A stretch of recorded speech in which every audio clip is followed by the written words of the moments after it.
Welcome students to this PowerPoint lecture on Dr. Frederica de Laguna. This lecture should be viewed in connection with the lecture on the Kaciamak tradition, specifically the marine Kaciamak tradition, which is what Dr. de Laguna first defined, and I separated this out because it's important for us to understand the process of how archaeology works, and Frederica de Laguna, is one of the famous people of Cook Inlet, and we should know about her. De Laguna was an archaeologist and anthropologist at Bryn Mawr University in Philadelphia, and became one of the most well-known archaeologists of her time. She started out, of course, as a graduate student, and this is where our interest is, because she did some of the first problem-oriented archaeology, not only in Cook Inlet, but maybe some of the first serious problem-oriented archaeology in North America. Archaeology tends to be characterized as the finding of interesting things. We can fault Indiana Jones for that.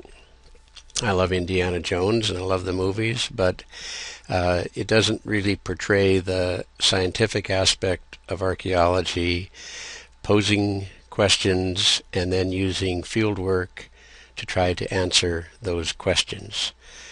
De Laguna, less famous than Indiana Jones, but in a way much more fascinating, did some of that very first field work, problem-oriented field work, in the 1930s, right here in Cook Inlet. From that, she published what is still one of the most important archaeology books in Alaska, and maybe North America, The Archaeology of Cook Inlet, Alaska, which she wrote in 1934. What makes it problem-oriented is that she formed a hypothesis. She formed a hypothesis and then used field work to try to answer that question that she posed. In the 1930s, she had two pieces of information.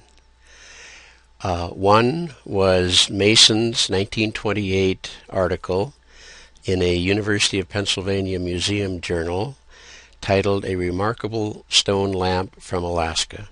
Specifically, that lamp was found at Kenai, at the mouth of the Kenai River in Alaska. It's remarkable is an understatement. I believe it's said to weigh about 50 or 60 pounds, pecked out of granite, carefully pecked out of granite, with this human figure in the middle. The lamp, of course, would be filled with seal oil, and it would have a moss wick strung out in front of the face, in front of the figurine. So when the moss was lit, the light would reflect off of the face. A remarkable artifact, certainly worthy of an Indiana Jones movie, but also an artifact that is typical of Eskimo-speaking peoples. Yupik, Inupiaq, and others. Stone lamps are associated with Yupik and Inupiaq, particularly in tundra areas where there isn't wood to burn. And seal lamps and seal oil lamps provide both light and heat and cooking. So they were important in that regard, in the same sense that a fireplace in the boreal forest area provides light and heat for cooking. So it's unusual to find them in forested areas, and they tend to be identified with Eskimo-speaking peoples. About the same time, in the early 1930s, Cornelius Osgood did research in Cook Inlet. In 1931, he visited Kenai, Iliamna, Tyonek, and other areas, interviewing elders. And we've talked about this book. It's one of the core books for this class. and eventually published it in 1937. That's what's viewed on the reprint of it is viewed on the right. However, he was publishing other articles in the early 1930s based on what he found out. And one of the things he found out is that the indigenous people of Cook Inlet, at least above Kachemak Bay, were Dena'ina Athabascans, related to the interior and the Athabascan cultures that stretch all the way through northern Canada. So, here is, I should say as an aside, of course, the people already knew they were Athabascan-speaking people, but the outside world didn't know it. So she formed a hypothesis, and it went something like this. An Eskimo-speaking or Eskimo-like culture preceded the Dena'ina Athabascans in Cook Inlet. It meets the requirement of a scientific hypothesis because it has a yes or no answer. But she didn't speculate on the answer, as a lot of previous archaeologists may have done. She formulated a field project to try to find sites where there was Eskimo-like cultures with lamps and harpoons and similar types of artifacts below and above which would be a Dena'ina Athabascan-like culture archaeologically, and in that manner she could prove her hypothesis. If she didn't find that, then her hypothesis would have been negated and would have been wrong. She came to Anchorage at the height of the Depression, a young single woman, alone her first year, and simply started asking around. Does anyone here know of any sites? Any old sites? Know of lamps? So this is 1930s Anchorage. There wasn't a lot of interest in archaeology and prehistory at that time. And it was looking like a dead end. But she knew she wanted to go down Cook Inlet. She wanted to go down toward Kenai and wherever else it would take her. She hooked up with a guy named Jack Shields. Jack Shields turned out to be a decent guy. And she made a deal that she would work on his boat. He had I believe it was a fishing boat that he was taking down to Homer.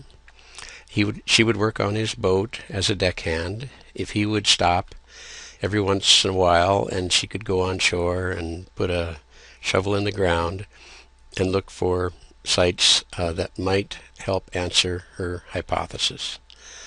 So down they came. Down they came Cook Inlet. I sort of envision it romantically as something like the African Queen. Down they come Cook Inlet, like an African river.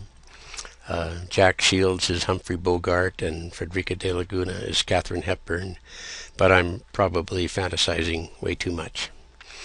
Down they come, and she goes on shore periodically. I have her field notes. They're very interesting.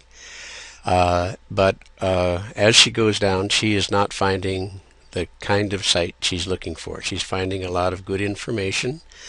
Much of it, all of it, went into the subsequent publication, The Archaeology of Cook Inlet. But she was not finding the exact site that she was looking for. Finally, they get all the way down to Kachemak Bay. And she goes on shore at Yukon Island. Here's a map of Kachemak Bay. Homer is right here, and this is Yukon Island where the arrow points. And she put a spade in the ground, and she found what she interpreted correctly as Dena'ina above and an Eskimo-like culture below. She named that culture the Kachemak tradition, and it's a name we still use today. She affirmed her hypothesis. She in the writing of her book, she described the two cultures. Here is the original copy of her book, a 1934 edition. In the left and inside is one of the plates. The original, by the way, this edition appeared in my mailbox here at the college one day. I don't know who sent it to me. They must have thought I would appreciate it, and I do appreciate it. And now I can show you what the cover looks like and the book looks like for you. It was subsequently reprinted in the 1970s by the Anchorage Historical Museum, I believe. That one has a blue cover, but it looks almost identical. It has, I think, a new preface to it, but other than that, it's the reprint of the original book.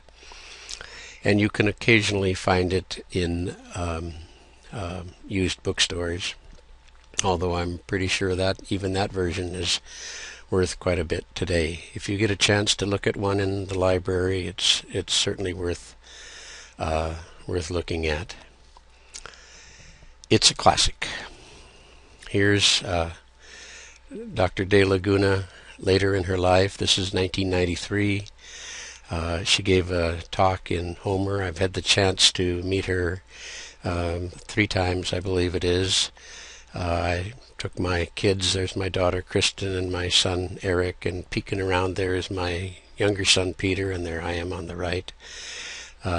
She had her sign a copy of my book, of her book, and it was an honor to meet her. Very interesting woman. She, at that stage in her life, somebody asked her what she was doing. She was in her 80s then, and she said, well, I'm working on something like 2 books and several articles. She's the kind of person that found her direction in life, found her purpose in life, and even though she retired from teaching and from active work as an anthropologist, she never quit being an anthropologist. And probably to her last year in life, she was active in doing what she loved. She had to overcome a lot of things, as we all do, but in her case, one of them was she was dyslexic. And you can see it in her field notes, and it's interesting that at that time, in her younger years, in the 30s, 40s, dyslexia was not known to be an organic phenomena as it is today. It was equated with not being very bright. So she could have let that defeat her, but she wanted to be an archaeologist and she wanted to be a professor, and she worked very, very hard at doing that and became one of the best in history. We're honored here in Cook Inlet to have had her as one of the founding fathers of anthropology. She worked very closely with Native groups. She later worked among the Tlingit, particularly at Yakutat, but she worked all over the North, and her life is definitely worth learning about. Dr. Frederica de Laguna defines the Kachemak tradition.